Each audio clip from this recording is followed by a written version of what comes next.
Hi everyone, मैं Farhan Haider Shah. So guys, ये मैंने अपना खुद का एक पहला पीसी जो कि खुद से मैंने बनाया है, ये आप फैन देख सकते हैं।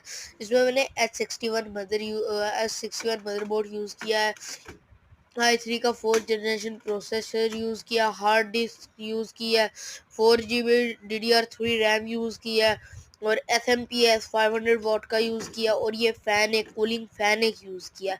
सो गाइस, आप देख सकते हैं ये प्रोसेसर, ये कैबिनेट मैंने एक लिया था, उसमें ये सब चीज़ें फिट की मैंने।